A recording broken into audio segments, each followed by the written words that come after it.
I think that, yes, it was a grossly unethical experiment because you are playing with an entire country, the psychology of an entire country without their consent or awareness.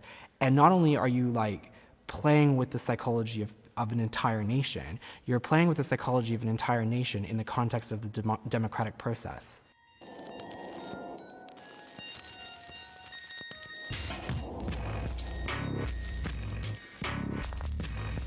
If you want to change politics, you first have to change culture because politics flows from culture. So if you want to change politics, you first have to change people to change the culture.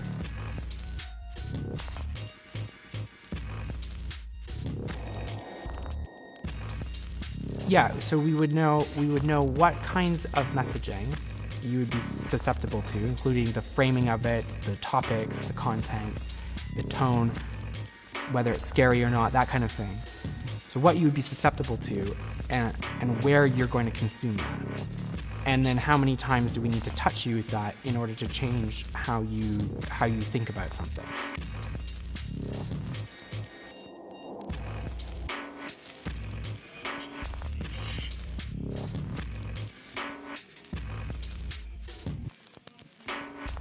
He's been called a street fighter and the most dangerous man in American politics. You argue for your freedom and they call you a xenophobe. You argue for your country and they call you a racist. I like Mr. Bannon. He's a friend of mine. He's a good man. He is not a racist, I can tell you that. He's a good person. Look at who he's put in charge of his campaign. Stephen Bannon, the head of a right-wing website called Breitbart.com.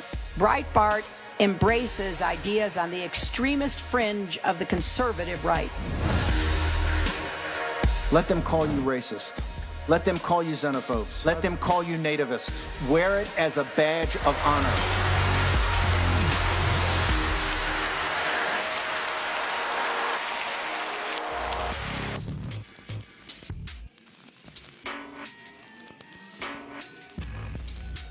Collecting data on people and you're profiling them, that gives you more insight that you can use to know how to segment the population, to give them messaging about issues that they care about and language and imagery that they're likely to engage with. And we use that in America and we use that in Africa. That's what we do as a company. Yeah. We've done it in Mexico, we've done it in Malaysia, we're now moving into Brazil.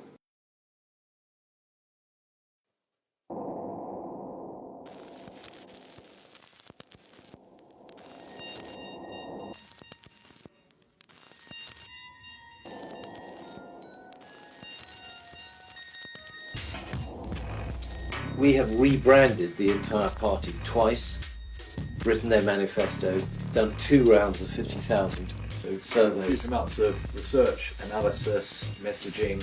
And then we'd write all the speeches and we'd stage the whole thing. So just about every element of his campaign. There's no good fighting an election campaign on the facts, because actually it's all about emotion. Whatever the political message, subtlety is key. It has to happen without anyone thinking that's propaganda. Because the moment you think that's propaganda, the next question is, who's put that out?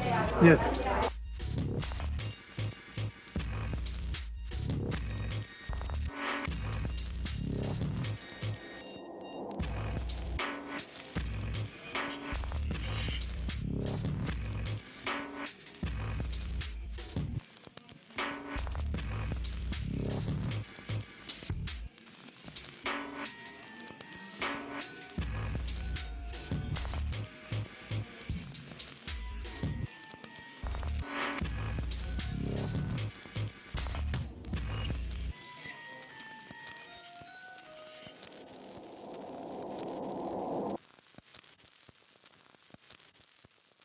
Why now? Why are you releasing this book, How Fascism Works Now? Well, we have a global ultranationalist far-right movement crossing many countries. Bolsonaro in Brazil, we've just seen, and they feed off each other.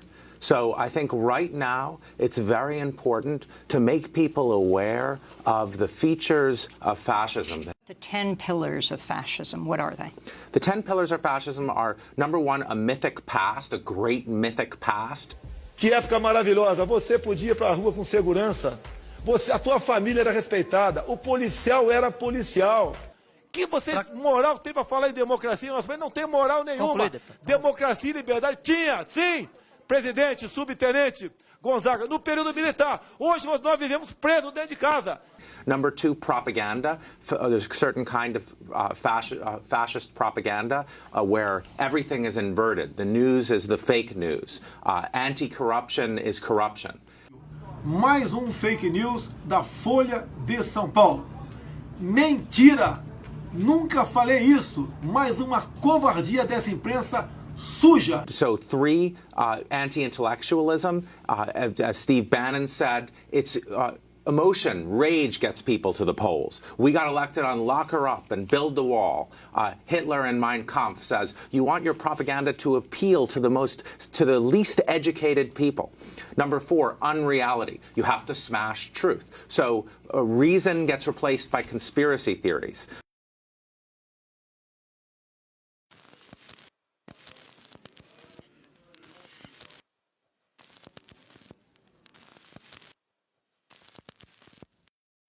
Hierarchy. In fascist politics, the dominant group is better than everyone else. They were like the loyal, the great people in the past who deserve respect just for being them.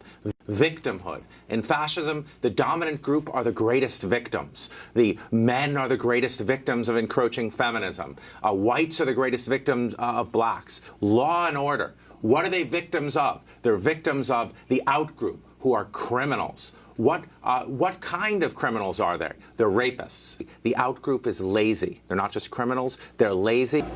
Só aí, nós temos praticamente quarto da população brasileira vivendo às custas de quem trabalha. Alguém já viu um japonês pedindo esmola por aí? Parem de querer viver essa minoria nas tetas de quem trabalha. Se eu chegar lá, não vai ter dinheiro para ONG. Esses inúteis vão ter que trabalhar.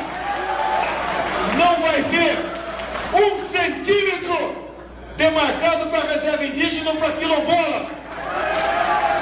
Reality is, of course, the greatest threat to fascism, because fascism is based on power and reality is a way.